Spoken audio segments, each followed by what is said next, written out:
লিল্লাহে তাকবীর।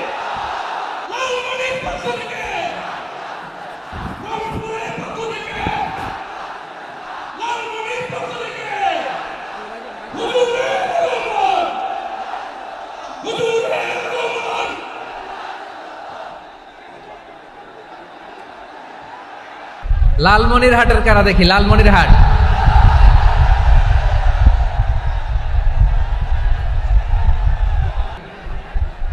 আইন শৃঙ্খলা বাহিনী, প্রশাসন, ভলান্টিয়ার্স, শুনেছি আমি প্রায় 5,000 ভলান্টিয়ার্স আপনারা নিয়োগ দিয়েছেন। আলহামদুলিল্লাহ, আলহামদুলিল্লাহ, অনেক গোছালো প্রোগ্রাম।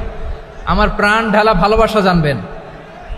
সকল প্রশংসার মালিককে, সকল ক্ষমতার উৎসকে।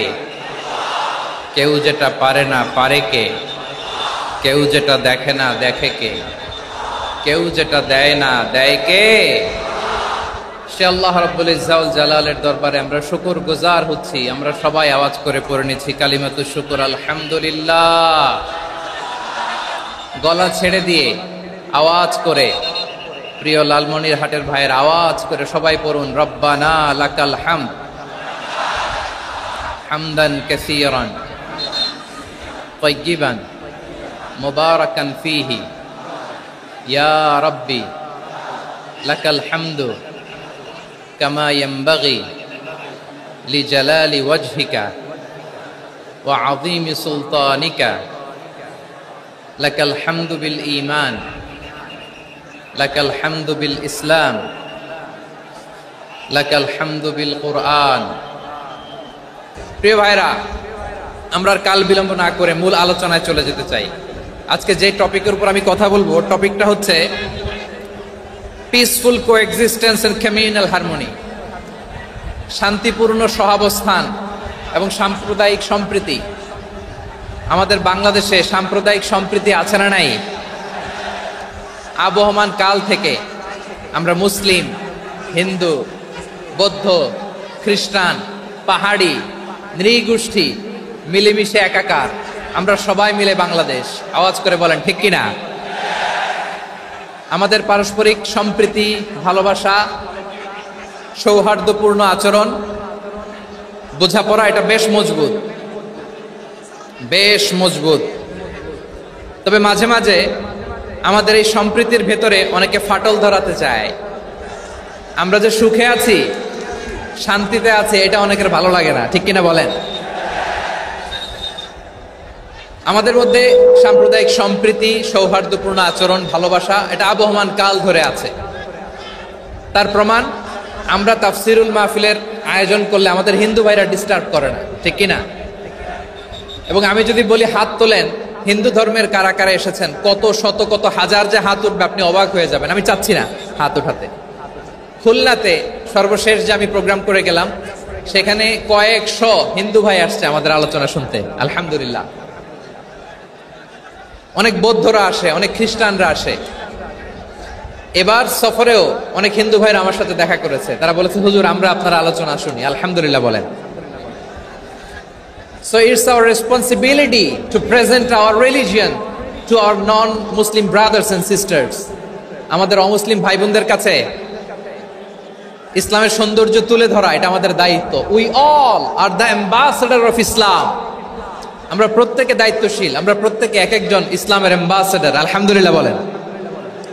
এজন্য এমন ভাবে দ্য বিউটি অফ ইসলাম, ইসলামের সৌন্দর্য আমাদেরকে ফুটিয়ে তুলতে হবে, যাতে করে নন মুসলিমরা শাহাদা পড়ে, কালিমা পড়ে মুসলমান হয়ে যায়। অনেক নন মুসলিম ভাই বোন আমাদের হাতে শাহাদা পড়ে, কালিমা পড়ে মুসলমান হয়েছে, অনেক। সো আমরা যেন ইসলামের বিউটিটাকে তুলে ধরতে পারি এবং এই যে সম্প্রীতি, এটাকে যেন আমরা অটুট রাখতে পারি। আদতে আদতে বাংলাদেশের ইতিহাস বলে আমাদের দেশে কোনো দাঙ্গা নাই, আছে? লালমনিরহাটের ভাইয়ের আওয়াজ করে বলেন, আমাদের দেশে হিন্দু মুসলিম দাঙ্গা আছে? আমরা ভাই ভাই, আওয়াজ করে বলুন তো, আমরা কি ভাই ভাই? কিন্তু কিছু দুষ্ট লোক আছে, তারা আমাদের সম্পর্কের মধ্যে ফাটল ধরাতে চায়, ঠিক কিনা বলেন? মাঝে মাঝে ঝগড়া লাগাতে চায়, দেখবেন পত্রপত্রিকায় দেখা যায় বিভিন্ন ধর্মীয় উপাসনালয়গুলোতে হামলা চালানো হয়, এগুলো রাজনৈতিক উদ্দেশ্য প্রণোদিত, এগুলোর সাথে ইসলামের কোনো সম্পর্ক নাই। এজন্য এই দুর্বৃত্তদের ব্যাপারে আমাদের সাবধান থাকতে হবে। আমরা সবসময় যেমনি ঐক্যবদ্ধ, ইউনাইটেড, আমরা যদি এরকম ইউনাইটেড থাকি, এই সমস্ত দুর্বৃত্তদের কালো হাত ভেঙে দিতে আমাদের 1 ঘন্টাও লাগবে না। চিল্লায় বলো ঠিক কি না? আমরা সংঘবদ্ধ থাকবো। এই যে আমাদের পিসফুল কোএক্সিস্টেন্স, শান্তিপূর্ণ সহাবস্থান। হিন্দুরা পূজা করে, যেদিন হিন্দুদের পূজা অনুষ্ঠান আমরা ওই দিন তাফসির মাহফিল করি না, ঠিক কিনা বলেন? যেদিন আমাদের তাফসিরুল কোরআনের প্রোগ্রাম, ওই দিন আমাদের হিন্দু ভাইরা ডিস্টার্ব করে না। সুবহানাল্লাহ। হিন্দুদের পূজা অনুষ্ঠানে মাদ্রাসার ছাত্র যে পাহারা দেয়, গোটা বিশ্বে এরকম দৃষ্টান্ত নজির বিরল, ঠিক কিনা বলেন? আইন শৃঙ্খলা বাহিনীর পাশাপাশি মাদ্রাসার ছাত্ররা যে সেখানে পাহারা দেয়, গোটা পৃথিবীতে এই দৃষ্টান্ত আপনি পাবেন। মাদ্রাসার ছাত্ররা তারা তো কোরআনের ধারক, তারা হাদিসের ধারক, তারা কেন মন্দির পাহারা দিবে? এই সম্প্রীতিকে ধরে রাখার জন্য, এই সৌহার্দ্যকে ধরে রাখার জন্য, আমাদের পারস্পরিক ভালোবাসাকে অটুট রাখার জন্য। আওয়াজ করে বলতে হবে ঠিক কিনা? এখন বলেন, আমাদের এই ভালোবাসা অটুট থাক, আমরা চাই কি চাই না? আমরা হিন্দু মুসলিম মিলেমিশে শান্তিপূর্ণ সহাবস্থান, সাম্প্রদায়িক সম্প্রীতি, লালমনিরহাটের ভাইয়ের আওয়াজ করে বলুন, এই সাম্প্রদায়িক সম্প্রীতি আমরা চাই কি চাই না? আল্লাহ এই দেশকে তুমি বরকতময় করো, বাংলাদেশকে তুমি শান্তিময় করো। আওয়াজ করে সবাই বলেন আমিন। এই জায়গাটাতে সামান্য একটু আওয়াজ হচ্ছিল, এটাও থেমে গেছে। আলহামদুলিল্লাহ, আলহামদুলিল্লাহ। এখন একেবারে everything is in my control. মাশাআল্লাহ। ঠিক আছে, আমি মূল আলোচনায় যাই। প্রিয় ভাইরা, আমি বলেছিলাম আমার আলোচনার বিষয় হচ্ছে শান্তিপূর্ণ সহাবস্থান, সাম্প্রদায়িক সম্প্রীতি। আমরা দেখব ইসলাম আমাদেরকে কি কি দিক নির্দেশনা দেয়। শান্ত হইতে হবে। খরগোশের কানের মতো কান দুটো আমার দিকে করে রাখেন। আমি এখনো উঠে যাব, হাত নাড়ায় লাভ নাই, আমি উঠে যাব। তাকায় থাকো আর কান খাড়া, আওয়াজ হবে না। হ্যাঁ, মাশাআল্লাহ, মাশাআল্লাহ, ঠিক আছে। আমরা দেখবো যে রাসূল সাল্লাল্লাহু আলাইহি ওয়াসাল্লাম এই পিসফুল কোএক্সিস্টেন্সের জন্য আমাদের কি শিখিয়েছেন, কি কি গাইডলাইন দিয়েছেন। আমরা 1, 2, 3, 4 করে এগুলো আপনাদের সাথে শেয়ার করব। আমি আপনাদের খেদমতে সূরাতুল আনআমের 108 নম্বর আয়াত তেলাওয়াত করেছি। এখানে আল্লাহ রাব্বুল ইজ্জা ওয়াল জালাল তিনি ইরশাদ করছেন, ওয়ালা তাসুব্বুল্লাযীনা ইয়াদউনা মিন দুনিল্লাহি ফায়াসুব্বুল্লাহা আদওয়াম বিগাইরি ইলম কাযালিকা যায়্যান্না লিকুল্লি উম্মাতিন আমালাহুম সুম্মা ইলা রাব্বিহিম মারজিউহুম ফায়ুনাব্বিউহুম বিমা কানু ইয়ামালুন। রব্বুল আলামিন বলেন, গোলাম ও আমার ইমানদার বান্দারা শোনো শোনো, ও আমার বিশ্বাসী বান্দারা শোনো শোনো, লা তাসুব্বুল্লাযীনা ইয়াদউনা মিন দুনিল্লাহ ফায়াসুব্বুল্লাহা আদওয়াম বিগাইরি ইলম। ও আমার বিশ্বাসী বান্দারা, যারা আল্লাহকে ব্যতি রেখে, আল্লাহকে বাদ দিয়ে অন্য উপাস্যকে ডাকে, দেবীর পূজা করে, দেবতাদের পূজা করে, তোমরা খবরদার তাদের গালি দিও না। আওয়াজ করে বলেন, কি দিও না? আল্লাহ বলেন, ও বিশ্বাসীরা শোনো, যারা আল্লাহকে বেছে রেখে দেব দেবীর পূজা করে, অন্য উপাস্যের পূজা করে, তাদেরকে ডাকে, ওই দেবতাদেরকে তোমরা গালি দিও না। যদি ওই দেবতাদেরকে গালি দাও, তাহলে ভুলবশত, শত্রুতাবশত তারা তোমাদের রব আল্লাহকে গালি দেবে, ঠিক কি না? তোমরা যদি তাদের দেবতাদের গালি দাও, ওরা রেগে তোমার আল্লাহরে গালি দিবে, তাহলে আল্লাহরে গালি খাওয়ানোর কারণ হয়ে গেলাম আমি, ঠিক কি না? বলেন। রব্বুল আলামিন বলেন, খবরদার বিশ্বাসীরা, আল্লাহ ছাড়া যারা অন্যান্য উপাস্যদেরকে ডাকে, দেবতাদেরকে ডাকে, তাদেরকে তোমরা গালি দিও না। ওই সমস্ত দেবতাদেরকে যদি তোমরা গালি দাও, তাহলে তারা আল্লাহকে গালি দিবে, ঠিক কিনা বলেন? আমরা দেবতাদের গালি দিলে ওরা আল্লাহকে গালি দিবে। রব্বুল আলামিন বলেন, খবরদার দেবতাদেরকে গালি দিও না। তাহলে ওরা তোমার রব আল্লাহরে গালি দেবে।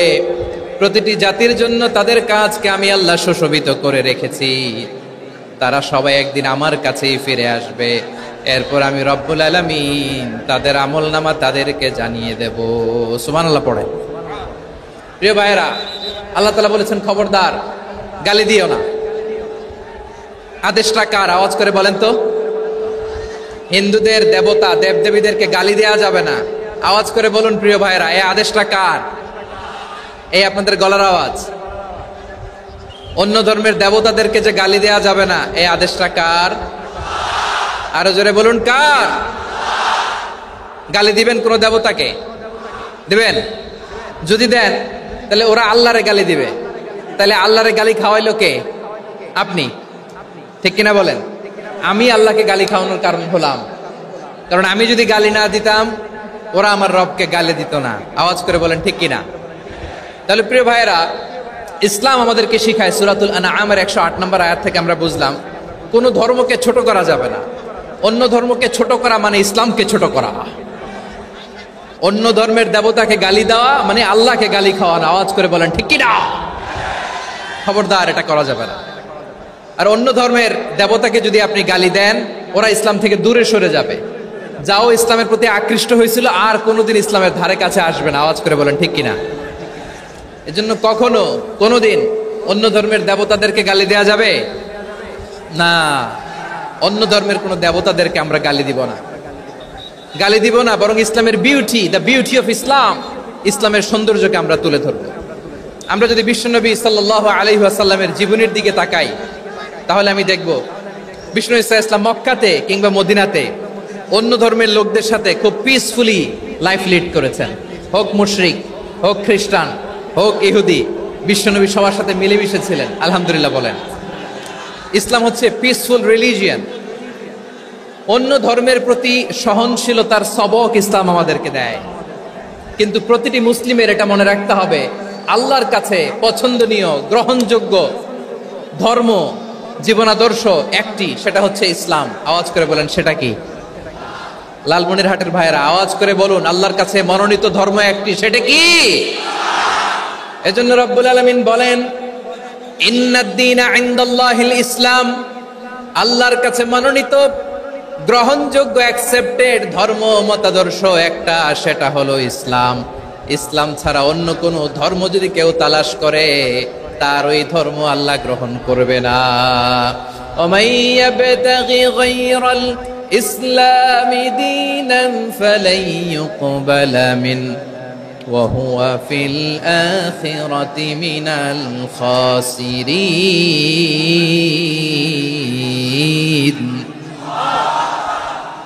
Whoever seek anything except Islam, that won't be accepted from him, and he will be loser in the day of judgment. কিয়ামতের দিন ইসলাম ছাড়া কেউ যদি অন্য কোনো ধর্ম তালাশ করেছে দুনিয়াতে, তার এই মতাদর্শ গ্রহণ করা হবে না। and he will be loser, সে হবে লুজার, ক্ষতিগ্রস্ত, হাই হাই কোম্পানির ম্যানেজার। ওর আমও শেষ, সালাও শেষ। আওয়াজ করে বলেন ঠিক কি না? এজন্য ইসলাম পেয়ে আমরা খুশি না বেজার? প্রত্যেক নামাজ শেষে আমরা আল্লাহরে বলি, আল্লাহ রাদিতু বিল্লাহি রাব্বা ওয়া বিল ইসলামি দীনা ওয়া বি মুহাম্মাদিন নাবিয়ান ওয়া রাসূলা।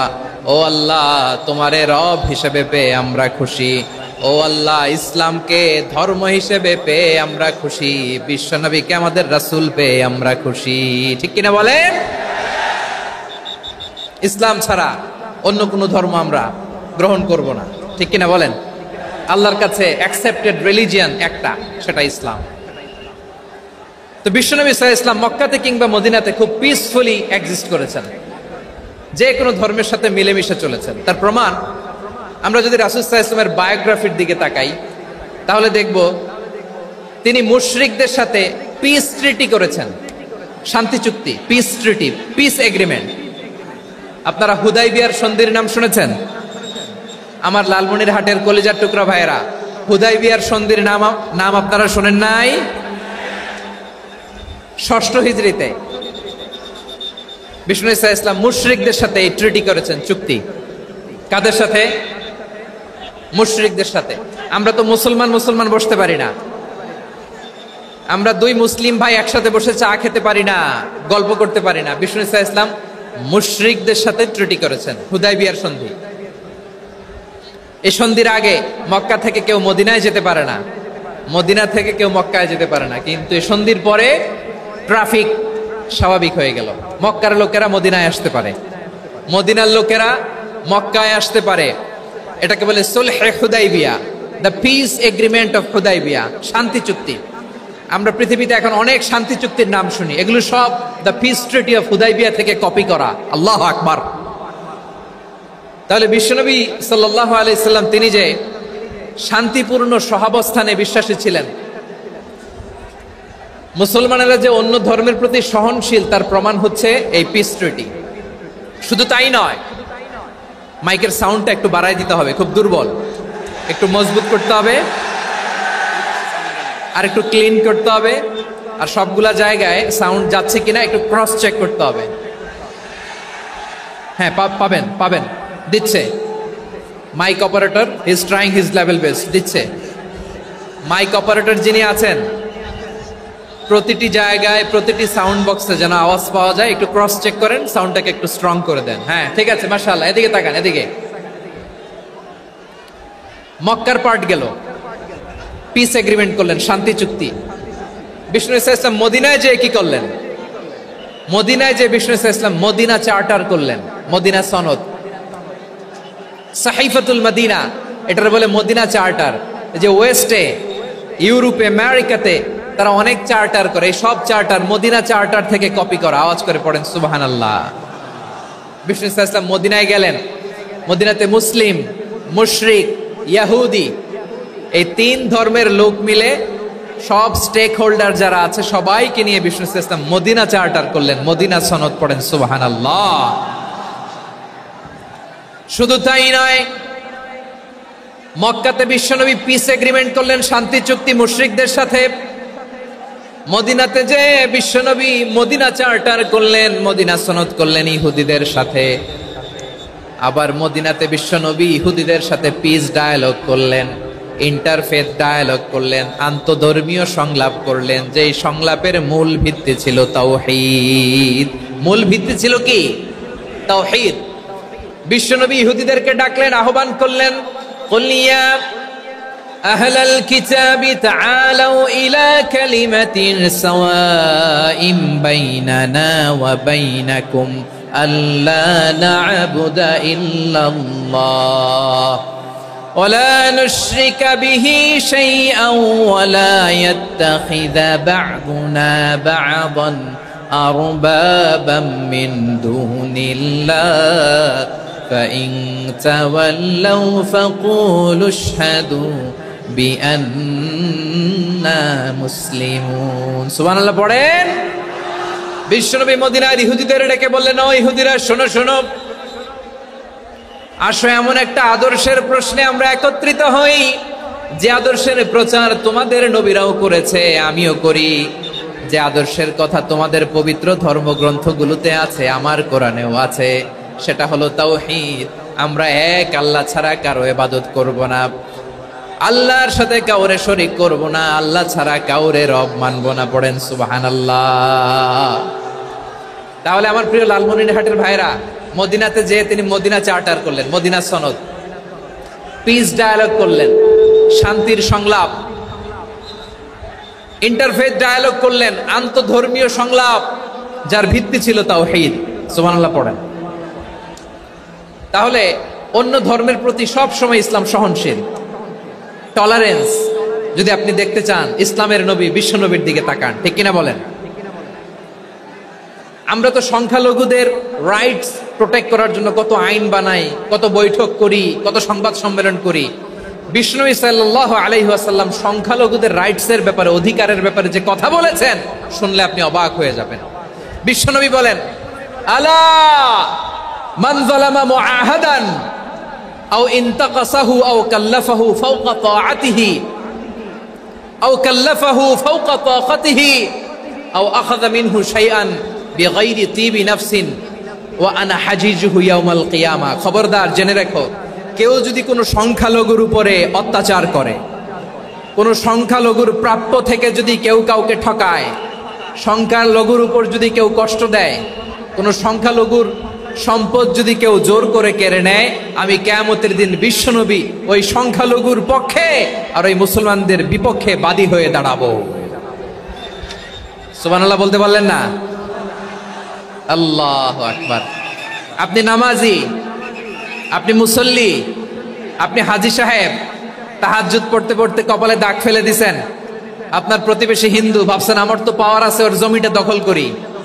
বিশ্বনবী বলেন কিয়ামতের দিন ওই হিন্দুর পক্ষে তোর বিরুদ্ধে আমি বাদী হয়ে দাঁড়াবো। পৃথিবীর কোন ধর্মে এরকম স্টেটমেন্ট পাবেন? পাবেন? আপনি ভাবছেন আপনি নামাজ পড়লে হাজী সাহেব কপালে দাগ ফেলায় দিলে আপনি সেলসেলায় জান্নাতে চলে যাবেন না? খবরদার।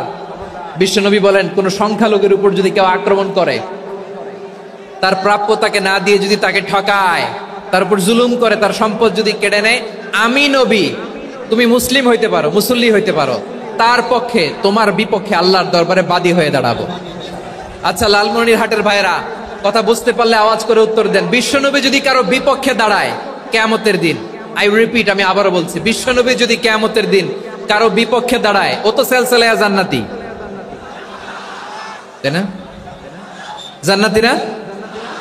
যে নবীর সুপারিশ ছাড়া জান্নাতের গেটও দেখা যাবে না, ওই নবী যদি বলে তোর বিপক্ষে আমি বাদী হয়ে দাঁড়াবো, ওই জান্নাতে আর ঢোকার কোনো সুযোগ আমাদের থাকবে? এখানেই শেষ না আমার প্রিয় লালমনিরহাটের ভাইয়েরা, এখানেই শেষ নয়। বিশ্বনবী বলেন মান কাতালা মুআহাদান, বুখারীর বর্ণনা, মান কাতালা মুআহাদান লাম ইয়ারাহ রাইহাতাল জান্নাহ। কেউ যদি, কোন মুসলিম যদি অন্যায়ভাবে কোন সংখ্যালঘুকে হত্যা করে, কোন হিন্দুকে হত্যা করে, কোন বৌদ্ধরে হত্যা করে, অন্যায়ভাবে কোন মুসলিম যদি কোন সংখ্যালঘুরে হত্যা করে, জান্নাতে যাওয়া তো দূরের কথা, ওই মুসলিম জান্নাতের ঘ্রাণও পাবে না। সেই বুখারীর বর্ণনা, মান কাতালা মুআহাদান লাম ইয়ারাহ রাইহাতাল জান্নাহ ওয়া ইন্না রিহাহা লা ইউজাদু মিন মাসিরাতি 40 আমা। যে জান্নাতের ঘ্রাণ 40 বছর দূরের রাস্তা থেকেই পাওয়া যায়। সুবহানাল্লাহ পড়েন। প্রিয় ভাইরা, এখান থেকে জান্নাতে পৌঁছতে লাগবে 40 বছর। এত দূর, কত বছর? সবাই বলেন কত বছর? এখান থেকে জান্নাতে পৌঁছতে লাগবে 40 বছর। এত দূরে থাকতেই জান্নাতের ঘ্রাণ আপনার নাকে এসে ধাক্কা মারবে। বিশ্বনবী বলেন যে ব্যক্তি কোন সংখ্যালঘুকে হত্যা করে, জান্নাতের ঘ্রাণ তো পাবেই, জান্নাতে তো ঢুকতে পারবেই না, জান্নাতের ঘ্রাণও তার নাকে লাগবে না। পড়েন না আউযুবিল্লাহ। তাহলে সংখ্যালঘুদের ব্যাপারে ইসলামে অধিকার দেয়া আছে না নাই? লালমনিরহাটের ভাইয়ের আওয়াজ করে বলেন, আমার সংখ্যালঘু হিন্দু ভাইদের রাইটস, অধিকার আমাদের ইসলামে প্রোটেক্টেড আছে না নাই? এখানেই শেষ না। বিশ্বনবী সাল্লাল্লাহু আলাইহি ওয়াসাল্লাম আপনার অমুসলিম প্রতিবেশীর সাথে ভালো আচরণ করতে বলেছে। আমাদের হয় না এটা মুসলিম পাড়া, ওটা বৌদ্ধ পাড়া, হয় না?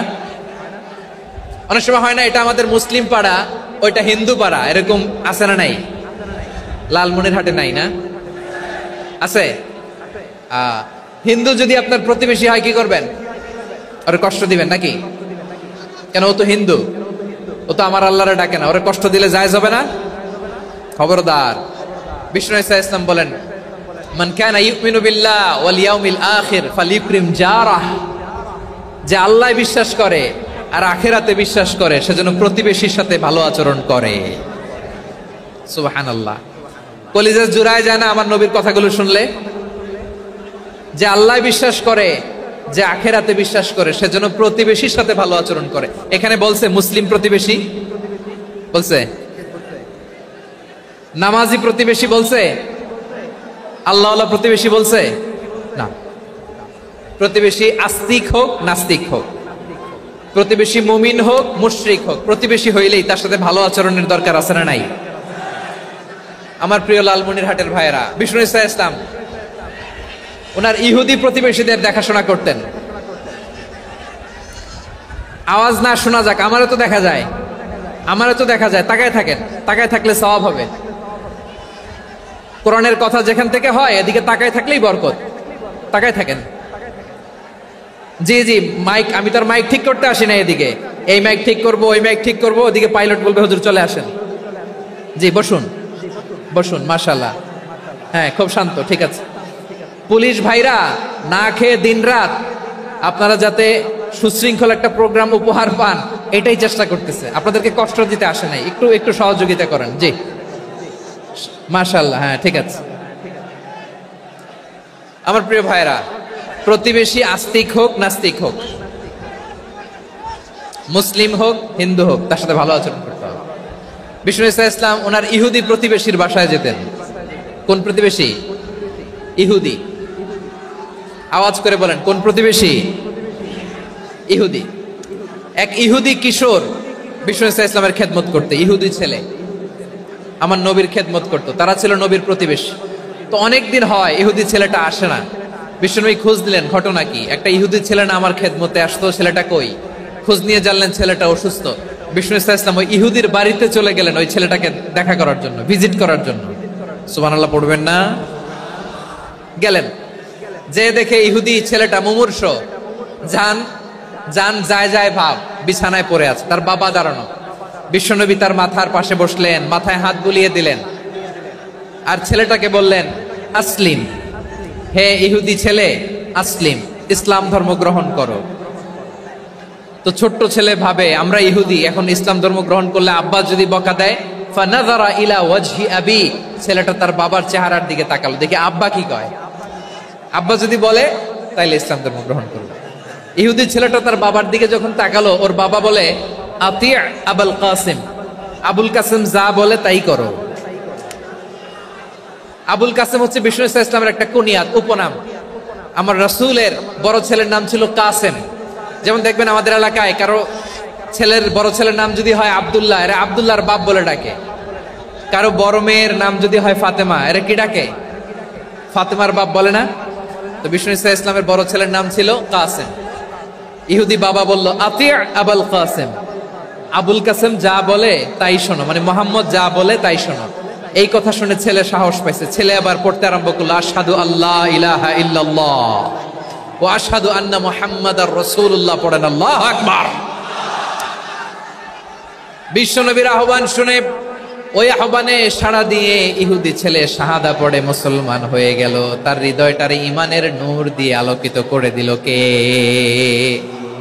প্রিয় ভাইরা, এবার রাসূল সাল্লাল্লাহু আলাইহি ওয়াসাল্লাম বের হয়ে আসলেন ঘর থেকে, আর বললেন আলহামদুলিল্লাহিল্লাযী আনকাযাহু মিনান নার, প্রশংসা সে আল্লাহর যে আল্লাহ জাহান্নামে চলে যাচ্ছিল প্রায় এমন একটা লোককে মুহূর্তের মধ্যে কালেমায়ে শাহাদাতের বদৌলতে জান্নাতি বানায় দিলেন। আওয়াজ করে পড়েন সুবহানাল্লাহ। এই হাদিস থেকে আমরা কি শিখলাম? What is the moral of the story? এক নম্বর স্টোরি হলো, প্রতিবেশী ইহুদি হোক হিন্দু হোক, যাবেন, সুসম্পর্ক রাখবেন, উপহার দিবেন, বিপদে পাশে দাঁড়াবেন, তাইলেই তো আপনাদের প্রতি, মুসলমানদের প্রতি তারা আকৃষ্ট হবে, ঠিক কিনা বলেন? আপনি যদি হিন্দুদের সাথে বৌদ্ধদের সাথে নাই মিশেন, নাস্তিকের কাছে নাই যান, তো ইসলামের সৌন্দর্যটা ওরা বুঝবে কেমনে? আমার অনেক হিন্দু পরিচিত ভাই আছে, ওরা আমাদের ইফতারির প্রোগ্রামে এসে একসাথে ইফতারি করে। অনেক মদখোর আমার সাথে বসে একসাথে ডিনার করে, হাফ প্যান্ট পরা, গলায় স্বর্ণের চেইন, হাতে স্বর্ণের ব্রেসলেট, আইসা আমার সাথে ডিনার করছে, আছে এরকম। গাঁজাখোর, আমি বলে আসো, welcome welcome to my dinner, আসো বসো, বসলেই তো আমি ওর ডিএনএ, চিন্তার ডিএনএ চেঞ্জ করে দেওয়ার সুযোগ পাবো, চিল্লায় বলো ঠিক কি না? আসতে হবে আমার কাছে। Our door is open, the door of Islam is open 24/7। সব সময় আমাদের ইসলামের দরজা আমার অমুসলিম ভাইদের জন্য খোলা আছে না নাই? এই হাদিস থেকে দুইটা শিক্ষা। এক নম্বর শিক্ষা, প্রতিবেশী মুসলিম হোক অমুসলিম হোক, যান, অসুস্থ হইলে একটু আপেল নিয়ে যান, আঙ্গুর নিয়ে যান, কমলা নিয়ে যান, তাদের সাথে ভালো আচরণ করেন। ইসলামের বিউটি দেখে, সৌন্দর্য দেখে অবাক হবে, নসিব ভালো হলে কোনোদিন কালিমা পড়ে মুসলমান হয়ে যাবে, ঠিক কিনা বলেন? তাহলে অমুসলিমের সাথে ভালো সম্পর্ক। বিশ্বনবী ইহুদির বাড়িতে গেলেন, ইহুদির বাড়ি, আর আমার মুসলমান ভাই আমার কাফের বলে, এরকম আছে না নাই? মুসলিমরা দেখতে পারে না, সহ্য করতে পারে। বিষ্ণু ইসলাম ইহুদির বাড়িতে গেলেন, এটা একটা শিক্ষা। আরেকটা শিক্ষা হলো, ভাইরা ধাক্কা মারে এসে সামনে এসে কি লাভ? প্রোগ্রাম তো শেষ হচ্ছে, এখনই শেষ হচ্ছে, তো এই যে আমাদের বকশি ভাই ওয়াদা নিল, হাত তোলালো, মিম বলে এত কথা বললো, তো আমি জেলায় জেলায় যে খালি হাত নাড়াই তোমাদের জন্য নাকি? হ্যাঁ, হাত নাড়াই শুধু, এই ধাক্কাইতে ধাক্কাইতে এদিকে এসে হাত নাড়াইতেছে। হয়েছে তো, দেখলাম তো, ঠিক আছে, মাশাআল্লাহ, অনেক সুশৃঙ্খল, অন্যান্য যে কোনো জেলার চেয়ে অনেক সুশৃঙ্খল। আমার দিকে তাকাও, আমার দিকে তাকাও, ঠিক আছে। এই যে দাঁড়িয়ে আছে, একটা ছেলে নড়ে না, দেখছেন? মাশাআল্লাহ, মাশাআল্লাহ, মাশাআল্লাহ। হ্যাঁ, এইভাবেই। আর কয়েকটা মজাদার কথা আছে, শোনো। এই হাদিস থেকে আমাদের শিক্ষা হলো, আমার প্রতিবেশী যেই ধর্মের হোক আমি সম্পর্ক রাখবো।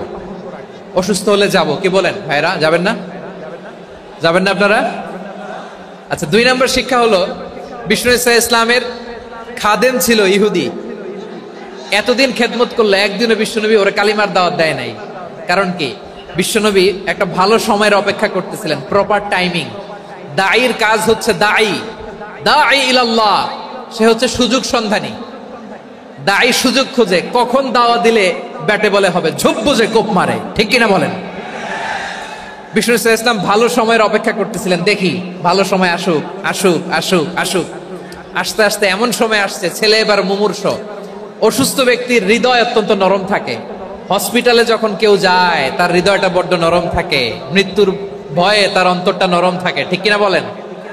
এই প্রপার টাইমিং এর অপেক্ষা করতেছিলেন। যখনই টাইমিং পেয়েছেন, দাওয়াত দিলেন, পড়ো লা ইলাহা ইল্লাল্লাহ, সুবহানাল্লাহ পড়েন সবাই। তাহলে ইসলাম অমুসলিম প্রতিবেশীর সাথে ভালো আচরণ করতে বলে। ইসলাম অমুসলিম মাতা পিতার সাথেও ভালো আচরণ করতে বলে। মাতা পিতা যদি অমুসলিম হয়, তারা ফেলে দিতে পারবেন? পারবেন? পারবেন?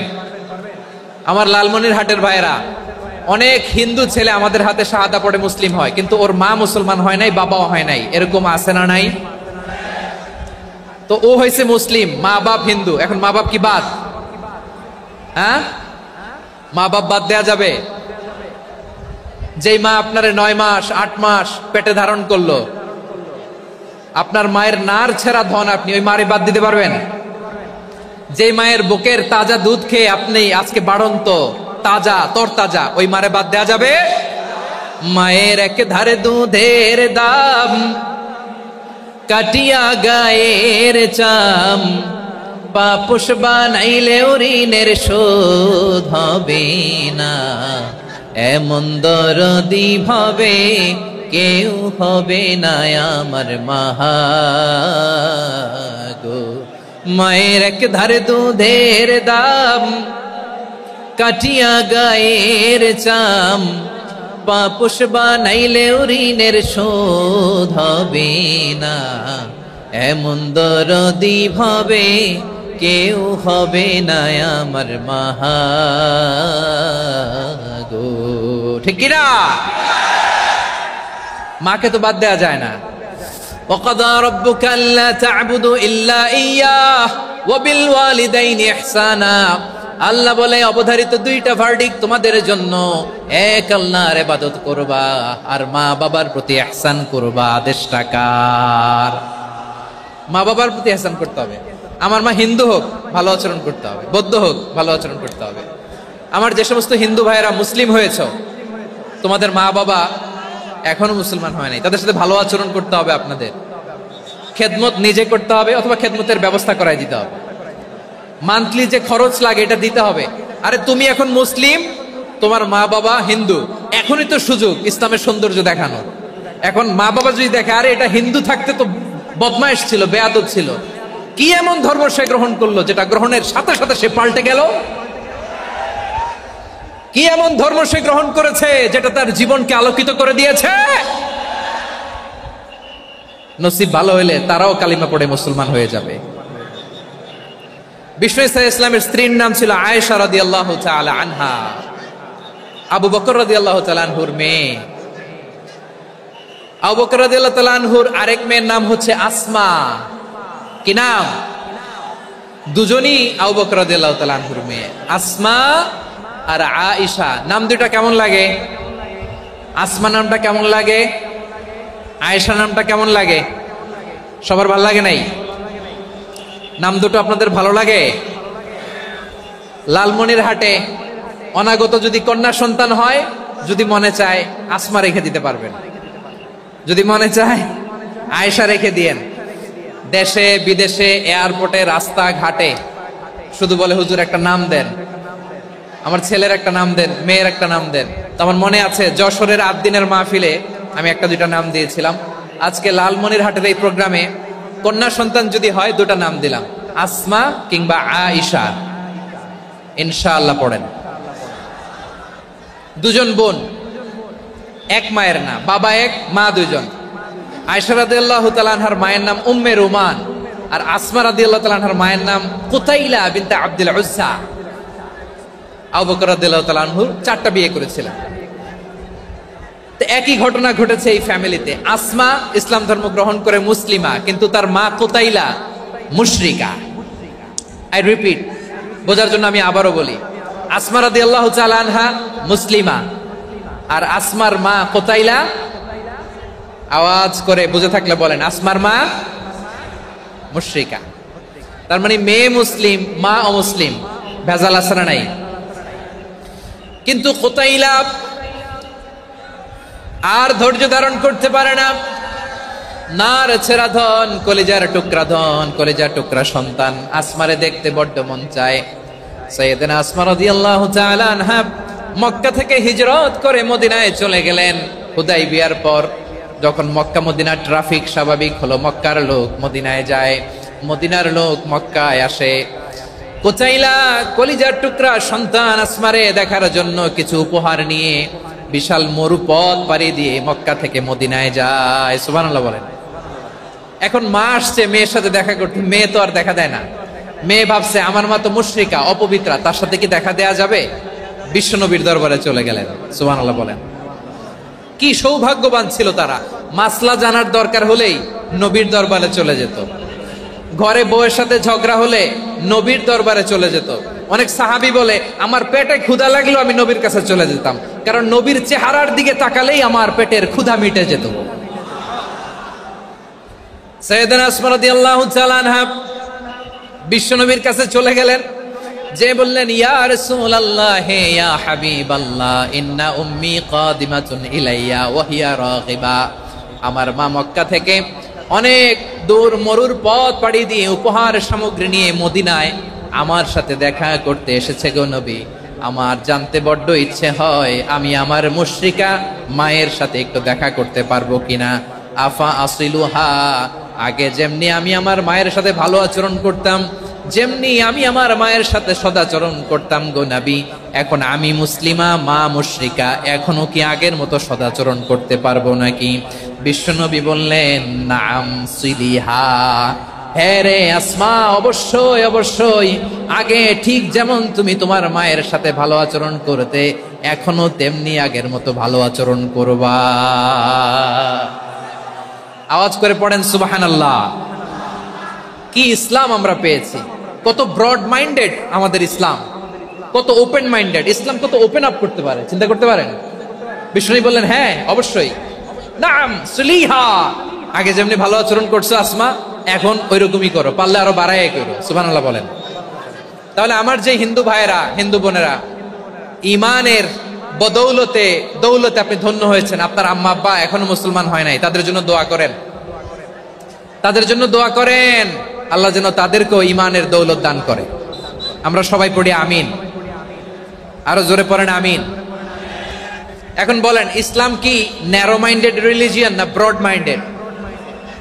লালমনিরহাটের যুবক ভাইরা আওয়াজ করো, ইসলাম কি ন্যারো মাইন্ডেড না ব্রড মাইন্ডেড? কতটা ব্রড মাইন্ডেড দেখেন। বিশ্বনবী সাল্লাল্লাহু আলাইহি সাল্লাম অমুসলিমরা যদি নবীকে উপহার দিত, ওই উপহারও বিশ্বনবী গ্রহণ করতেন। সুবহানাল্লাহ পড়েন।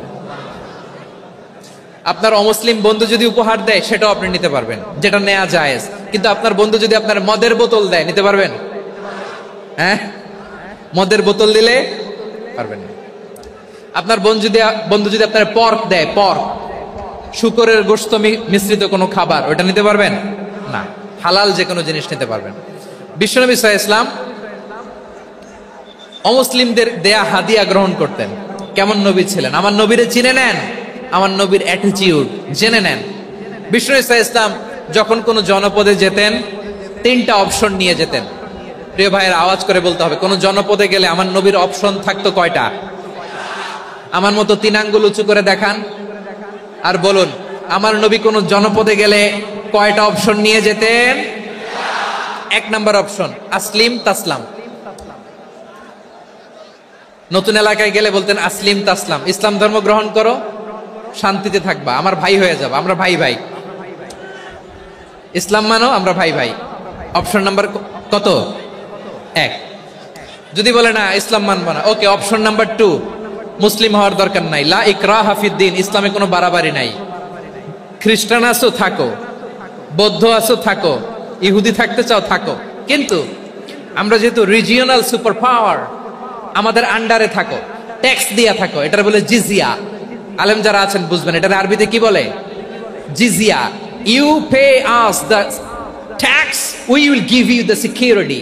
তোমরা ট্যাক্স দিবা, আমরা সিকিউরিটি দিব, আমাদের আওতায় থাকবা, কেউ তোমাদেরকে আক্রমণ করতে পারবে না, আমরা নিরাপত্তা দিব। সুবহানাল্লাহ বলেন। এটা অপশন নাম্বার কত? আচ্ছা বুঝে থাকলে বলেন 1 নাম্বার অপশন কি ছিল? ইসলাম। ইসলাম মানো, শান্তিতে থাকবা, ভাই ভাই, আমরা ভাই ভাই। অপশন নাম্বার 2, ট্যাক্স দাও, আমরা নিরাপত্তা দিব, মুসলিম হওয়া লাগবে না। এখন 1 নাম্বারও মানে না, 2 নাম্বারও মানে না, মুসলিম হবো না, ভালো, খ্রিস্টান থাকো, ট্যাক্স দাও, আমরা সিকিউরিটি দিব না, এইটাও মানি না। বিষ্ণু বলেন তাহলে তলোয়ার আমাদের আর তোমাদের মাঝে ফয়সালা করবে, মুসলিমও হবো না, ট্যাক্স দিবা, নিরাপত্তা দিব, আমরা সুপার পাওয়ার, আমাদের আন্ডারে থাকবে, এটাও না। তাহলে তোমাদেরকে তো আমরা বিশ্বাস করতে পারি না, কখন না কখন বিশ্বাসঘাতকতা করো, কার সাথে মিলে হাত মিলাও, তলোয়ার আমাদের মাঝে ফয়সালা করবে। তখন তিনি জেহাদের সশস্ত্র সংগ্রামের ঘোষণা দিতেন। সুবহানাল্লাহ পড়েন। দেখেন পশ্চিমারা জেহাদকে এইভাবে চিত্রায়িত করে না, ওরা জেহাদ বলতে বুঝায় তলোয়ার, হাত কাটো, গলা কাটো, না, জেহাদ সশস্ত্র সংগ্রাম 3 নম্বরে। অধিকাংশ ক্ষেত্রেই বিশ্বনবীর সুন্দর আচরণ দেখে, আরে আমার নবীর যে নুরানি চেহারা, অনেকে তো কেবল সিরেফ চেহারাটা দেখেই কালিমা পড়ে মুসলমান হয়ে গিয়েছে। যারা মুসলিম হয় নাই তারা তাদের ইসলামেই বলবৎ ছিল, ট্যাক্স দিয়ে ইসলামের আন্ডারে ছিল। যারা এটাও মানে নাই ওইটাও মানে নাই, তাদের বিরুদ্ধে জেহাদ।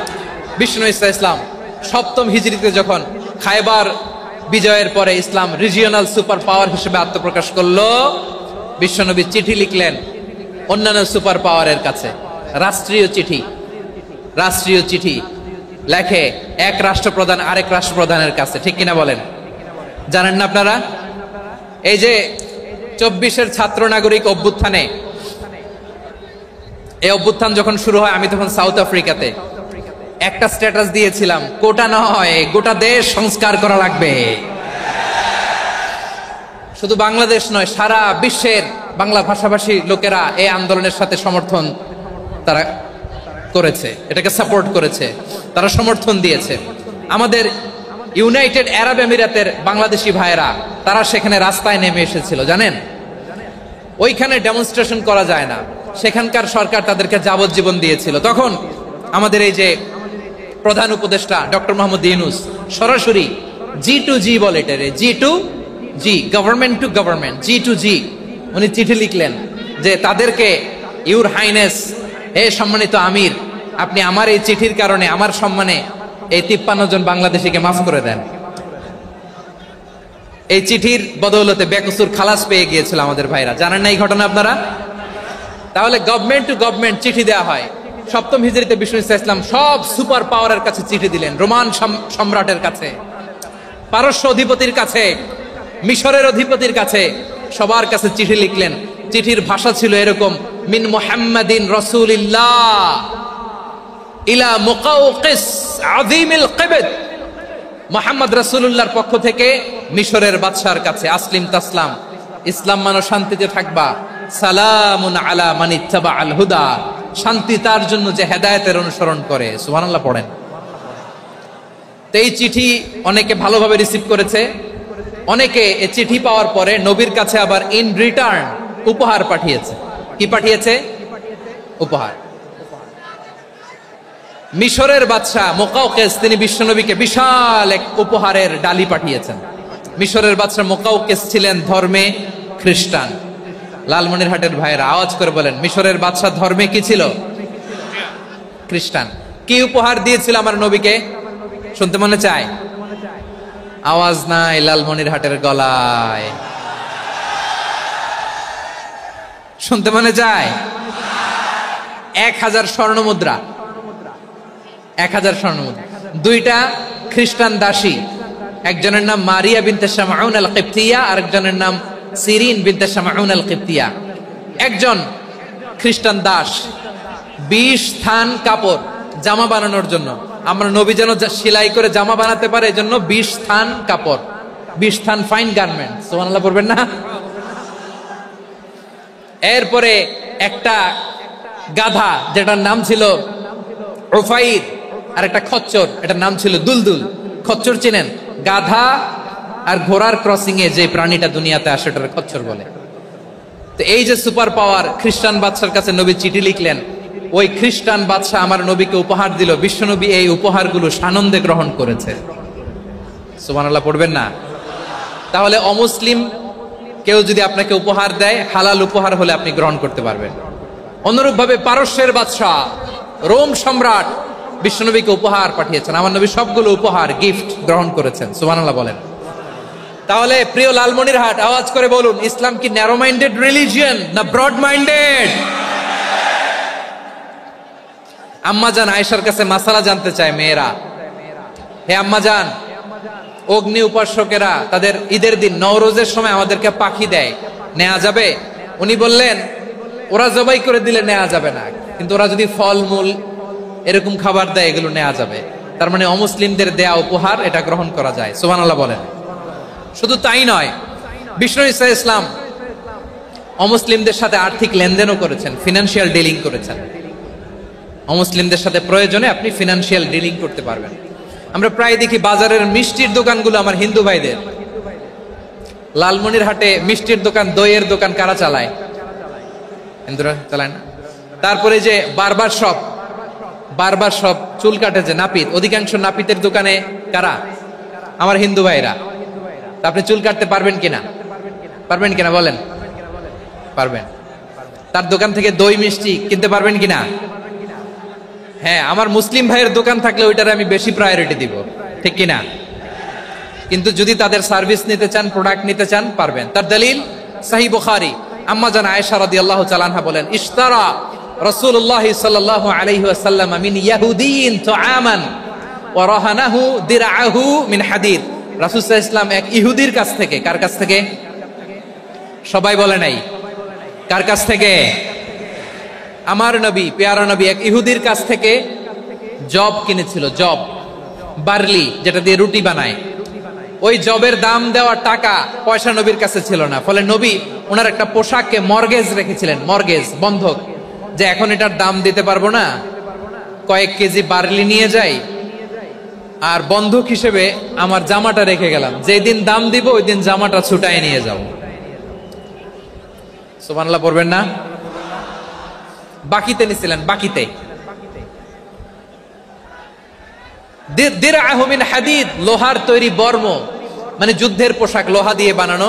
বিশ্বনবী বললেন, কয়েক কেজি জব দাও, টাকাটা পরে দিব, এখন টাকা নাই, বন্ধক হিসেবে, মর্গেজ হিসেবে আমার জামা রেখে গেলাম, যখন টাকা দিব জামা ছুটায় নিব। আওয়াজ করে বলতে হবে সুবহানাল্লাহ। এ থেকে বোঝা গেল অমুসলিমদের সাথে ফিনান্সিয়াল ডিলিং করা যায়, অর্থনৈতিক লেনদেন করা যায়, কেনাবেচা করা যায়, প্রোডাক্ট কেনা যায়। এমনকি আমাদের মসজিদে নববীতে বারান্দায় আপনারা একটা অটোমেটিক ফ্লাইং আমব্রেলা দেখছেন? সূর্য যখন বাড়ে মসজিদে নববীর বারান্দায় ইয়ার্ডের মধ্যে অটোমেটিক্যালি কিছু আমব্রেলা আছে, সাঁ করে খুলে যায়, আর সূর্যের তাপ লাগে না। আবার সন্ধ্যাবেলায় এই আমব্রেলা গুলো ওরা ক্লোজ করে ফেলে, দেখেন নাই না? দেখছেন? এই মসজিদে নববীকে সর্বোচ্চ উন্নত মানের কনস্ট্রাকশন ইনফ্রাস্ট্রাকচারে ডেভেলপ করার জন্য কর্তৃপক্ষ কিছু অমুসলিম ইঞ্জিনিয়ারের, ডিজাইনারের সহায়তা নিয়েছিল। সুবহানাল্লাহ বলেন। কোন দলিলের ভিত্তিতে? এই দলিলের ভিত্তিতে যে বিষ্ণু ঈসা ইসলাম অমুসলিমদের সাথেও লেনদেন করেছেন। আওয়াজ করে বলতে হবে আল্লাহু আকবার। শুধু তাই নয়, ইন কেস অফ ইমার্জেন্সি, প্রয়োজনে ইসলামের খাতিরে, ইসলামকে সামনের দিকে এগিয়ে নিয়ে যাওয়ার জন্য অমুসলিমদের সাপোর্ট নেওয়া জায়েজ আছে। সুবহানাল্লাহ বলেন। অমুসলিমদের সাপোর্ট নেয়া, তাদের থেকে অর্থ নেয়া, পলিটিক্যাল সাপোর্ট, পলিটিক্যাল অ্যাসাইলাম নেওয়া জায়েজ আছে। আমাদের অনেক বিশ্ববরেণ্য দায়ীরা আমেরিকায় অস্থায়ীভাবে অ্যাসাইলাম নিয়ে থাকে, নিজের দেশে গেলে ফাঁসিতে ঝুলাই দিবে, যুগ যুগ ধরে দায়ীদের উপরে এরকম অত্যাচার আর নির্যাতন আছে না নাই? মিশরের অনেক দায়ীরা পাশ্চাত্যে যেয়ে থাকে, এই যে তারা পলিটিক্যাল অ্যাসাইলাম নিয়ে থাকে, রাজনৈতিক আশ্রয়, এটা জায়েজ আছে না? এটা যে জায়েজ আছে তার প্রমাণ স্বয়ং বিশ্বনবী সাল্লাল্লাহু আলাইহি ওয়াসাল্লাম পলিটিক্যাল সাপোর্ট নিয়েছিলেন অমুসলিমদের কাছ থেকে। সুবহানাল্লাহ বলেন। খুব মজাদার একটা ঘটনা শুনবেন, আপনাদের আগ্রহ দেখতে পেলেন, হৃদয়টা ভেঙে খান খান। যিনি ঘরের ভেতরে বিশ্বনবীকে সান্ত্বনা দিতেন, ভালোবাসা দিতেন, বাইরে গেলে কুরাইশরা বকাঝকা করে, অত্যাচার করে, কিন্তু আম্মাজান খাদিজা রাদিয়াল্লাহু তাআলা আনহা ঘরটারে এমন শান্তির নীড় বানায় রেখেছেন, এই ঘরের ভিতরে ঢুকলে বিশ্বনবীর কলিজাটা ঠান্ডা হয়ে যেত। এজন্য রব্বুল আলামিন বলেন, খাদিজা, ও আমার বান্দি খাদিজা, জান্নাতে এমন স্পেশাল একটা ঘর আমি তোমার জন্য রেডি করে রেখেছি। ওই ঘরের মধ্যে কোনো আওয়াজ নাই, ওই ঘরের মধ্যে কোনো নয়েজ নাই, ওই ঘরে কোনো বিশৃঙ্খলা নাই। কারণ মক্কার জমিনে আমার নবী কুরাইশদের বিশৃঙ্খলা, নয়েজ আর ঝামেলাগুলোকে উপেক্ষা করে যখন তোমার ঘরের ভিতরে ঢুকতো, ঘরটারে তুমি শান্তির নীড়, ঠান্ডা, নীরব, নিস্তব্ধ, নিঝুম আর শান্তির নীড় বানিয়ে রেখেছো। এজন্য জান্নাতে স্পেশাল একটা শান্তির নীড় আমি তোমারে উপহার দেব। ওই প্রিয়তমা স্ত্রী খাদিজা ইন্তেকাল করলেন, বিশ্বনবীর হৃদয় ভেঙে খান খান। আবার ওনার চাচা আবু তালেব ইন্তেকাল করলেন, যিনি পলিটিক্যাল শেল্টার দিতেন নবীকে। কে দিতেন? আবু তালেবের ভয়ে, বিশ্বনবীর এই চাচার ভয়ে কোনো মুশরিক নবীর গায়ে হাত দেওয়ার সাহস পায় নাই। এখন স্ত্রীও নাই, চাচাও নাই, নবীকে আশ্রয় দেওয়ার কেউ নাই, নবীর চারদিকে অন্ধকার। নবী এখন কই যাবেন? আমার পেয়ারা নবী নতুন স্টেশন খুঁজতেছেন, নতুন দাওয়াতি প্ল্যাটফর্ম খুঁজতেছেন। তিনি যায়েদ বিন হারেসা রাদিয়াল্লাহু তাআলা আনহুকে নিয়ে মক্কার পাশের একটা নেইবরিং সিটি তায়েফে চলে গেলেন। কোথায় চলে গেলেন? লালমনিরহাটের ভাইয়ের আওয়াজ করে বলেন, কোথায় গেলেন? তায়েফে চলে গেলেন দিনের দাওয়াত দেওয়ার জন্য। কি দেওয়ার জন্য? নাকি জমি কিনতে গেছিলেন? জমি কিনতে, দুনিয়ার যশ খ্যাতির জন্য, নিজের কোনো লাভের জন্য? তায়েফবাসীদেরকে জাহান্নামের আগুন থেকে বাঁচানোর জন্য। আওয়াজ করে বলতে হবে, ঠিক কি না?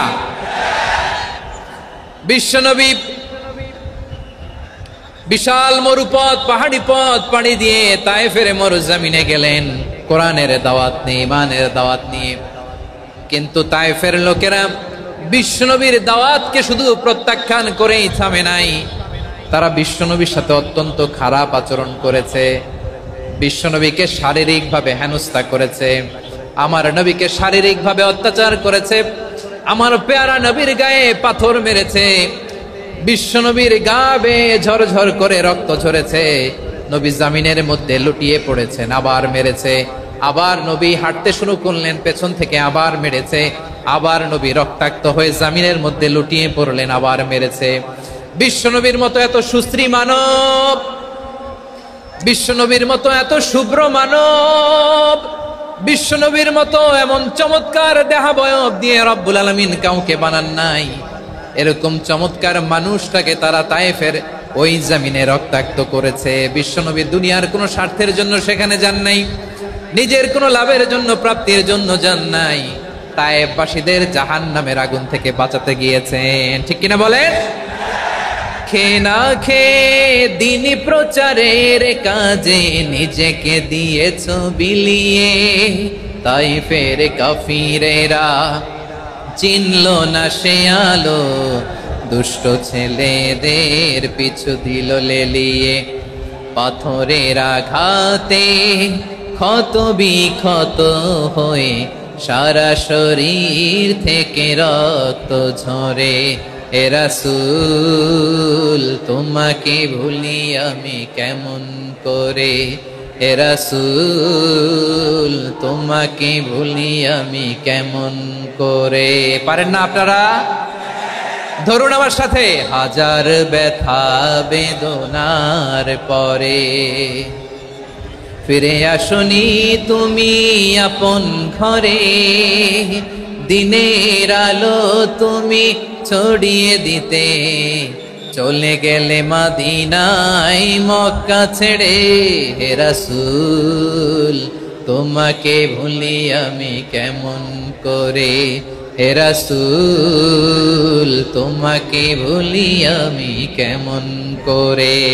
ঠিক কিনা বলেন? প্রিয় ভাইরা, তায়েফের ছেলেরা নবীকে রক্তাক্ত করলো। আমার নবী কই যাবে? কই যাবে? মক্কায় জায়গা নাই, তায়েফে জায়গা নাই। তায়েফ থেকে ভারাক্রান্ত মন নিয়ে আমার নবী মক্কায় ফিরে আসলেন। বিশ্ব নবী মক্কায় ঢুকতে পারেন না। মক্কার মরুভূমির দিকে তাকিয়ে, উপত্যকার দিকে তাকিয়ে বিশ্বনবী ধা ধা করে কাঁদেন, ঝরঝর করে। নবীর চেহারা মোবারক থেকে চোখের পানিগুলো বেয়ে বেয়ে পড়ে। আমার জন্মস্থান, আমার শৈশব, কৈশোর, যৌবন কেটেছে এই মক্কায়। আমার এলাকায় আমি ঢুকতে পারি না। বিশ্বনবী মক্কার অনতি দূরে দাঁড়িয়ে জায়েদকে পাঠালেন, জায়েদ যাও দেখো কেউ আমাকে সাপোর্ট করার মতো আছে কিনা, যাও অমুকের কাছে যাও। জায়েদ গেলেন, তারাও প্রত্যাখ্যান করে ফিরিয়ে দেয়। বিশ্বনবী বললেন যাও অমুক লোকের কাছে যাও, তিনিও প্রত্যাখ্যান করে ফিরিয়ে দিলেন। কেউ বিশ্বনবীকে আশ্রয় দিতে রাজি হয় না। নিজ জন্মভূমিতে বিতাড়িত বিশ্বনবী, সর্বশেষ বিশ্বনবী বললেন যাও মুতঈম ইবনে আদির ঘরে যাও। মুতঈম ইবনে আদি মুশরিক, তার কাছে যাও। গেলেন, মুতঈম ইবনে আদি রাজি হয়ে গেল। সুবহানাল্লাহ বলেন।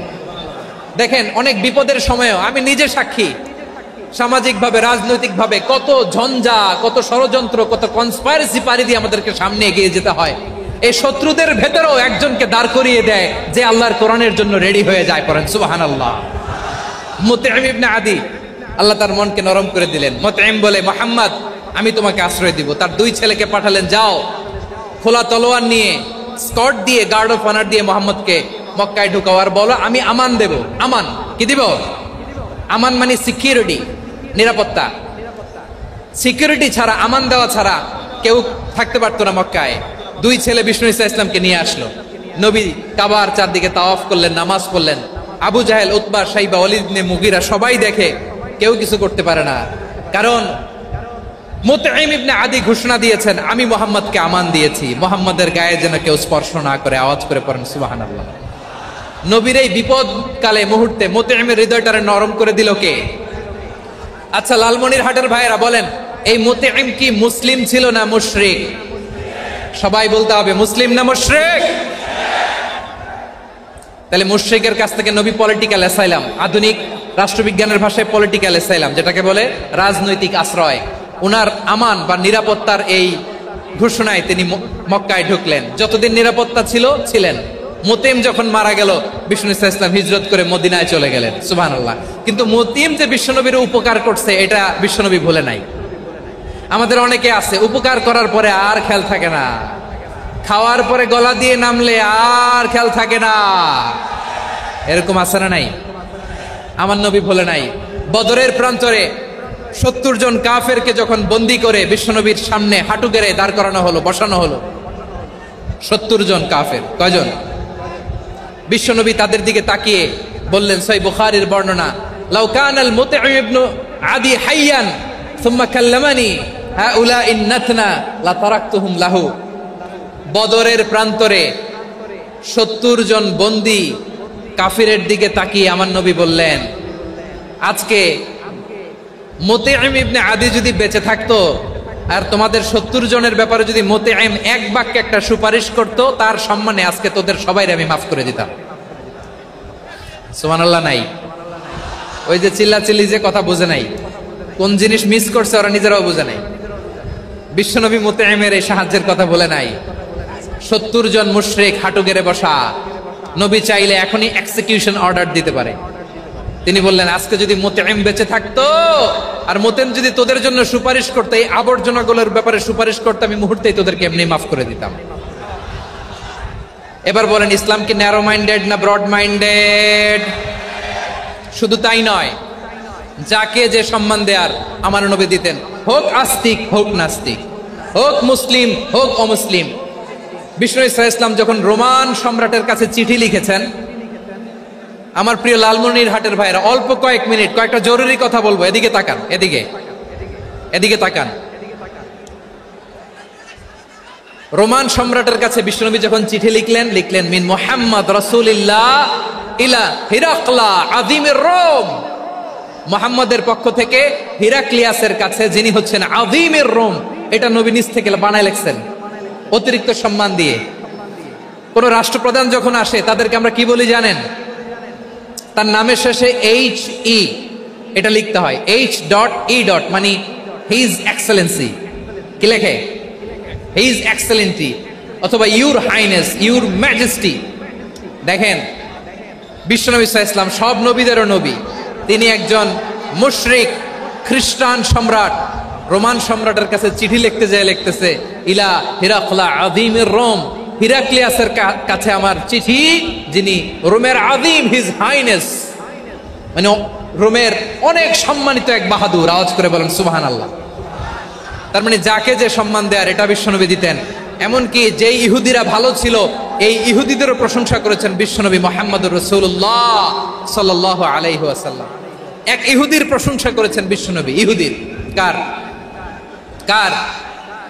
আমি তো আমার ভাইয়ের প্রশংসা করি না, আমি তো এক আলেম আরেক আলেমরে স্পেস দেই না, আমি তো এক দায়ী আরেক দায়ীর সাথে বসতে চাই না। আমার নবী ইহুদির প্রশংসা করে। কার প্রশংসা? ওই ইহুদির নাম ছিল মুখাইরিক।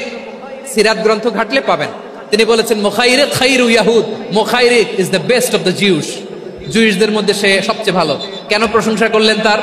এর কারণ মদিনা চার্টারে কথা ছিল সব ধর্মের মুসলিম, মুশরিক, ইহুদিরা মিলে মদিনাকে রক্ষা করবে। কিন্তু তৃতীয় হিজরিতে যখন উহুদের যুদ্ধ শুরু হলো, সবার কথা ছিল যেই আক্রমণ করে আমরা মদিনাকে বাঁচাবো। কোন শহরকে বাঁচাবো? মদিনাকে। কিন্তু কুরাইশরা যখন অ্যাটাক করলো, ইহুদিরা আর আসে না, ইহুদিরা আর বেরোয় না। বিষ্ণু বললেন, ওহে ইহুদিরা, তোমরা না চুক্তি করলে আমার সাথে যে মদিনা বাঁচাতে সবাই ঝাঁপিয়ে পড়বো, আসো। একটা ইহুদিও বেরোয় না, কেউ আসে না সেদিন, একজন ছাড়া। তার নাম মুখাইরেক। তার নাম কি? মুখাইরেক বাহাদুরের মতো ঘোড়সাওয়ার হয়ে বেরিয়ে গেলেন এবং বললেন, গোটা ইহুদি সাম্রাজ্যের একজনও যদি না আসে, আমি মুখাইরেককে কেউ ঘরে আটকে রাখতে পারবে না।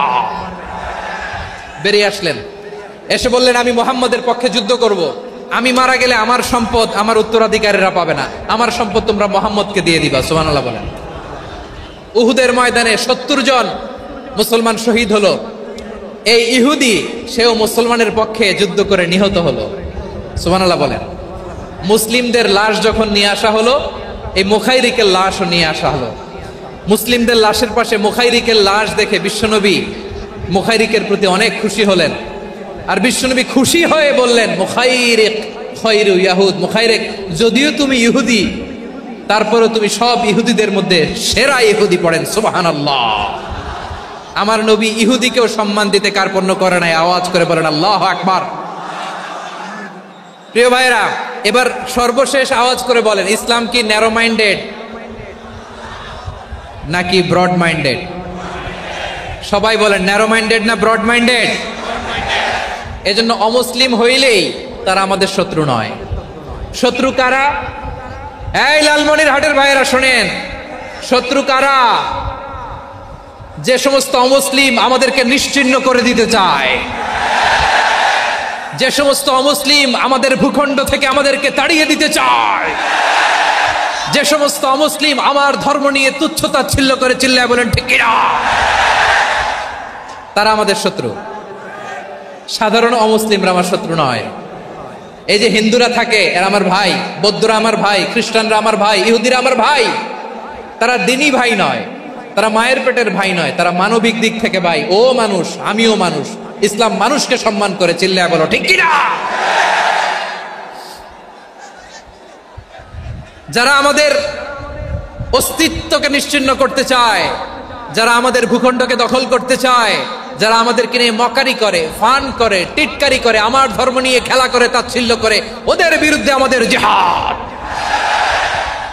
সাধারণ মুসলিম আমাদের শত্রু নয়।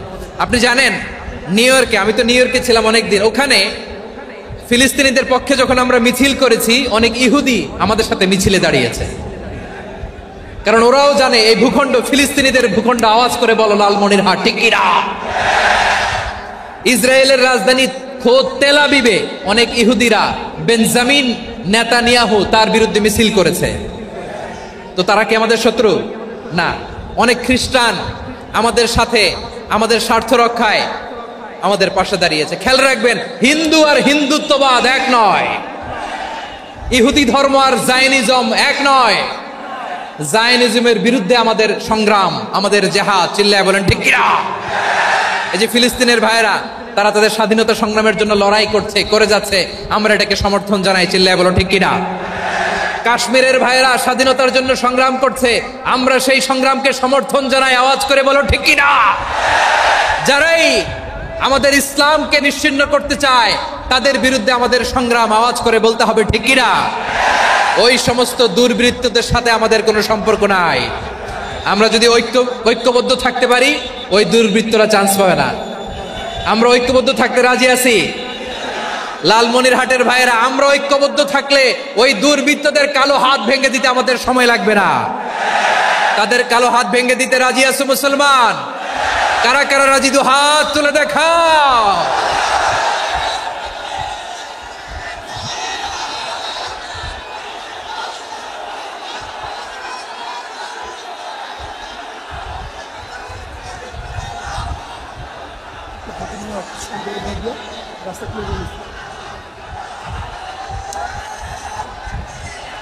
আমার প্রাণ প্রিয় লালমনিরহাটের ভাইয়েরা, শত্রু কাফের আর অশত্রু কাফেরের মধ্যে পার্থক্য আছে না নাই? আবু তালেবও মুশরিক, আবু জাহেলও মুশরিক, কিন্তু দুই মুশরিকে পার্থক্য আছে না নাই?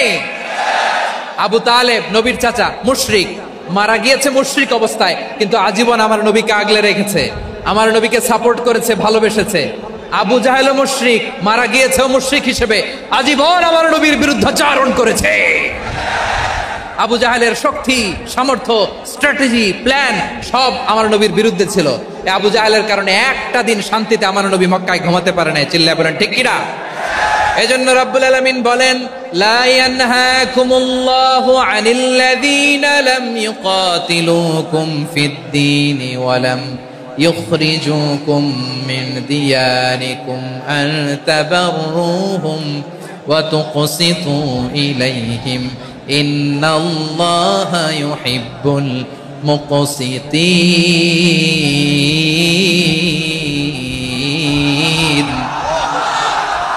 আল্লাহ বলে, গোলামেরা শোনো শোনো, যে সমস্ত অমুসলিম তোমাদের সাথে ধর্মযুদ্ধে লিপ্ত হয় না, তোমাদের বিরুদ্ধে যে সমস্ত অমুসলিম অস্ত্র ধরে না, যে সমস্ত অমুসলিম তোমাদেরকে তোমাদের জন্মস্থান থেকে, ভূখণ্ড থেকে তাড়িয়ে দেয় না, তাদের সাথে ভালো আচরণ করতে আমি আল্লাহ নিষেধ করি নাই। তাদের সাথে সদাচরণে কোনো নিষেধাজ্ঞা নাই, বরং তাদের সাথে সদাচরণ করো, এটাই আমি আল্লাহ চাই। তাহলে আমার যে অমুসলিমরা আমাদের সাথে শত্রুতা করে না, তুচ্ছতাচ্ছিল্য করে না, আমাদের ভূমি থেকে আমাদেরকে উচ্ছেদ করতে চায় না, আমাদের বিরুদ্ধে অস্ত্র ধরে না, ওই অমুসলিম ভাইদের সাথে আমাদের কোনো দ্বন্দ্ব আছে? কোনো বিরোধ আছে? বরং আছে ভালোবাসা। বরং আছে কি? এই ভালোবাসা দিয়ে আমরা বিশ্ব জয় করব। রাজি আছো মুসলমান? আমাদের পুঁজি ভালোবাসা। আমাদের পুঁজি কি? এবার আওয়াজ করে বলেন, আমার এই পুরো আলোচনা থেকে the religious coexistence, peaceful coexistence, শান্তিপূর্ণ সহাবস্থান, কমিউনাল হারমোনি, এই সাম্প্রদায়িক সম্প্রীতি, এই আলোচনা থেকে কি বুঝলেন? ইসলাম কি ন্যারো মাইন্ডেড না ব্রড মাইন্ডেড? এই ব্রড মাইন্ডেড হৃদয় নিয়ে, ভালোবাসা দিয়ে আমরা বিশ্ব জয় করতে চাই। রাজি আছেন? আল্লাহ কবুল করুক, আমরা সবাই পড়ি আমিন। লালমনিরহাটের জেলা স্টেডিয়ামে আমার প্রিয় মায়েরা, বোনেরা, আপনাদের জন্য একটা হাদিস বলে শেষ করব। বিশ্বনবী বলেন, আমার মায়েরা খেয়াল করে শুনুন, বিশ্বনবী আপনাদের উদ্দেশ্য করে বলেন, আল মারআতু ইযা সাল্লাত খামসাহা ওয়া সামাত শাহরাহা হাফিজাত ফুরুজাহা আতাআত বা'লাহা ফালতাদখুল মিন আইয়ি আবওয়াবিল জান্নাতি শাআত। বিশ্বনবী বলেন, ও রমণীরা, ও নারীরা, যে সমস্ত নারী এই চারটা কাজ করবে, এই চারটা কাজের গ্যারান্টি দিবে, তাদেরকে জান্নাতের 8টা দরজার গ্যারান্টি দেয়া হবে। কি চারটা কাজ? 1 নাম্বার, আল মারআতু ইযা সাল্লাত খামসাহা, যে নারী 5 ওয়াক্ত নামাজ পড়ে। কি করে?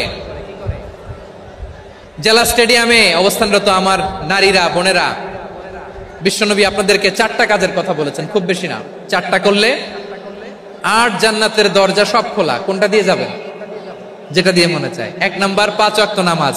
আমার বোনেরা জোহরের নামাজ পড়তে পড়তে এটা আসরে নিয়ে যায়, আসর পড়তে পড়তে এটা মাগরিবে নিয়ে যায়, এরকম আছে না নাই? লালমনিরহাটে হয়তো নাই। আমার বোনেরা এটা করবেন না। ইন্নাস সালাতা কানাত আলাল মুমিনিনা কিতাবাম মাওকুতা, সময় মতো পড়বেন। সামাত শাহরা, রমাদানের রোজাগুলো রাখবেন। হাফিজাত ফুরুজাহা, যে নারী তার চরিত্রকে হেফাজত করে, তার প্রাইভেট হেফাজত করে, তার লজ্জাস্থান হেফাজত করে। ও মায়েরা, আপনার এই গর্ভ যে কত দামি আপনি জানেন না। আপনার এই গর্ভ থেকে জন্মাবে আগামীর সালাহুদ্দিন আল আইয়ুবী। আপনার গর্ভ থেকেই জন্মাবে ইমাম আল মাহদি আল মুনতাজার। আপনার পেট থেকে জন্মাবে আবু সাইদের মতো বীর সৈনিক। আপনার পেট থেকে জন্মাবে মুগ্ধের মতো বীর মুজাহিদ। আপনি জানেন না কে আসবে আপনার পেট থেকে। সময়টাকে কাজে লাগান, ইসলামকে বোঝেন, মানেন, আমাদের ইসলামিক লেকচারগুলো শোনেন। আমরা যে বার্তাগুলো, ইনস্ট্রাকশনগুলো, দিক নির্দেশনাগুলো আপনাদের খেদমতে রাখি, এগুলো মেনে চলুন। আপনিই পারেন আপনার ঘরটাকে জান্নাতের টুকরা বানাতে। একটা family, it's a very big institution and you are the MD, the managing director of this institution. চিল্লায় বলেন ঠিক কিনা? চাইলেই পারেন ঘরটারে জান্নাতের টুকরা বানাতে। 5 ওয়াক্ত সালাত, রমাদানের রোজা, নিজের চরিত্রের হেফাজত, ও আতাআত বালাহা, স্বামীর আনুগত্য। এটাতে অনেকে ভুল করে থাকে। হায় রে আমার বোনেরা, স্বামীর আনুগত্যকে এটা নিজের অপমান মনে করবেন না। আপনার স্বামী আপনার সবচেয়ে বড় গার্ডিয়ান, তিনি আপনার সবচেয়ে ভালো চায়। নারী কখনো গার্ডিয়ানশিপের বাইরে থাকতে পারে না। হয় আপনি বাবার গার্ডিয়ানশিপের ভেতরে, বাপ না থাকলে ভাই আপনার গার্ডিয়ান, ভাই না থাকলে চাচা গার্ডিয়ান, বিয়ের পরে আপনার স্বামী আপনার গার্ডিয়ান। শরিয়া সম্মত স্বামীর আদেশগুলো আপনি মেনে চলবেন, কিন্তু শরিয়া বিরুদ্ধ কোনো আদেশ মানতে আপনি বাধ্য নয়। আওয়াজ করে বলুন সবাই ঠিক কিনা? এই 4টা কাজ যদি কোনো নারী করে, বিষ্ণুই বলেন জান্নাতের 8টা দরজা খোলা, তোমার যেটা দিয়ে মনে চায় সেটা দিয়ে জান্নাতে তুমি এন্ট্রি নিতে পারবা। আমরা এখানে লালমনিরহাটের সোহরাওয়ার্দী ময়দানে আজকে যেমন একত্রিত হতে পারলাম, আল্লাহর জান্নাতেও যেন একত্রিত হতে পারে। আল্লাহ তুমি তৌফিক দান করো। আল্লাহ আমার এই কলিজার টুকরা যুবক ভাইদেরকে তুমি ওমরে ফারুকের মতো কবুল করো। জেলা স্টেডিয়ামে অবস্থানরত আমার মা বোনদেরকে তুমি ফাতেমার মতো, খাদিজার মতো কবুল করো। আমাদের কলিজার টুকরা সন্তানদেরকে তুমি সালাউদ্দিন আল আইয়ুবীর মতো কবুল করো। এই যে ইসলামিক সোসাইটি লালমনিরহাটকে আল্লাহ তুমি কবুল করো। আল্লাহ যে কথাগুলো বললাম এগুলো প্রথমে আমাকে, আমার সব ভাইদেরকে আমল করার তৌফিক দান করো।